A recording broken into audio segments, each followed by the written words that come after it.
with every great risk, if you do it well, that's where the reward is.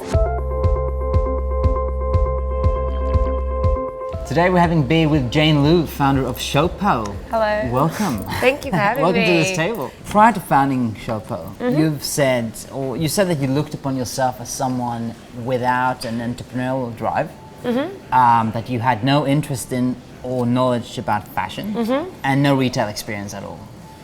So what did you have?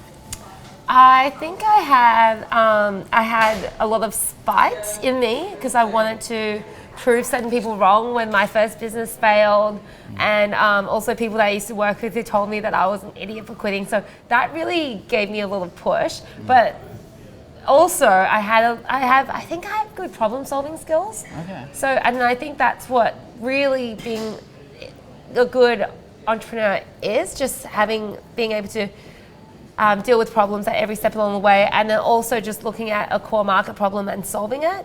And also I think I'm just really a bit stubborn and naive, and I think that's where you need to go and take those big risks. Two great things. Yeah. So what was that core market problem?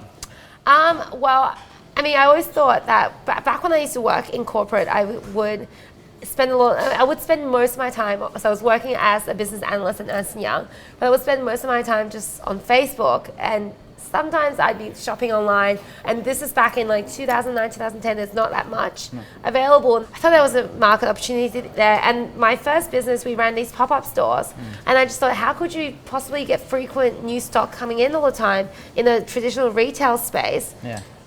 Whereas like if you put it online, there's just, I just like thought that was a really good space to go in, but I never thought that I would be going into that. Because you've never carried traditional brands, right? You've always been straight for the homegrown stuff. Was that always the case? When I first started, I only knew the kind of like the small wholesale brands that we work with now, the kind of no-name brands, and a lot of it is now like private label.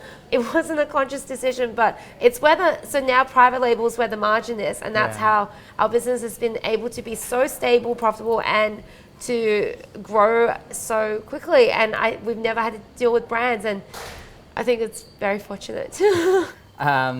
We've laughed in the past about the story of when you quit your big corp job, but didn't have the guts to tell your parents. Yeah.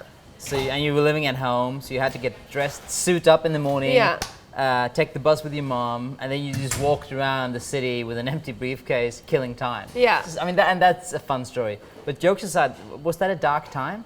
Yeah, that was really, really hard because my parents moved from China. They left their jobs to work in factories and work in warehouses and work as cleaners. And then I was the only foreigner at my school, and they just really risked everything. And for me to have built up, to have worked so hard with school and my corporate career to everything that they've wanted, to have just thrown all of that away to sell clothes online. If I didn't succeed, I just didn't even know how I could have dealt with it. When you had sales of 5,000 a day, 20,000 a day, 100,000 a day, whatever, what was the top mark when you were still doing everything on your own?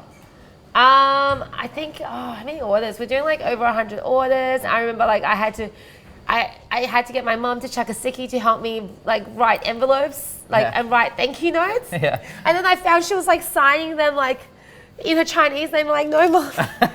What numbers within Showpo today do you like crunching? Oh, well, I mean, this is the best number is just sales, because I think amount of sales or dollar in sales? Yeah, just dollar in sales, because I think that's just the one we look at every day. You try I don't know, some people say it's not good to look at your numbers every day, but then it's if you're not reaching budget, then you want to know what you've done right, and you want to know what you've done wrong, right? You've said before that you are a proof of the fact that if you can do it, then anyone can. Yeah. And I've told you before that I call bullshit on that. Because you could look at the Showpo timeline and see some very clear and sane and smart business decisions along the way that really sort of proved your cause. You had a couple of brick and mortar stores that were profitable that you shut down. Yeah, that seems like a dumb decision because you're making good money there, but then we realized, okay, the opportunity cost in the long run of focusing attention on bricks and mortar, which we know is slowly dying. Yeah. Whereas if we put out, and we were very leanly run at the time, so it's not like we had spare resources to put on both. No. If we focus our attention on online sales, we're like, there's way more potential there. So Yeah. it's like ripping off a band-aid. You just got to do it and just don't look back. One thing that I found really interesting about Showpo is that from the start, let's just say like your online, you've been very online, Yeah. but your online presence has never been that good looking. I mean, like visually, Yeah. and I'm Yeah. not saying it's crap. Yeah. I'm just saying that it's been clear that you've had other priorities, like Yeah. you know, efficiency, sales, like what do the customer want, that kind of stuff. And still today, like you're not the most beautiful, you're not maybe Yeah. not going to win web design prizes, right? Yeah. But you are super efficient. And I found that interesting because from a founder's perspective, it's obviously really easy to get stuck in the whole, is that logo or that logo or is that shade of grey better, you know, that kind of stuff. Yeah. And you just delay everything rather than having the customers actually tell you. Yeah. I mean, does that come from you personally? Yeah, I mean, I think with the original website, you know, it was something that I built by myself overnight. And then the second website on BigCommerce, we spent $700 on it. And, you know, now we're spending a lot on web dev, but I have a 70-30 approach to business. So it's about doing the big things first.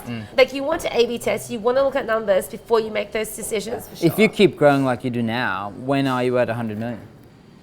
2020.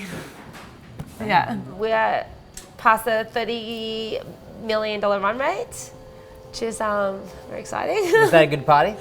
We're having a big end of financial year party. All Yeah. right. So it'll be I good. will look at that as an invitation. Yeah.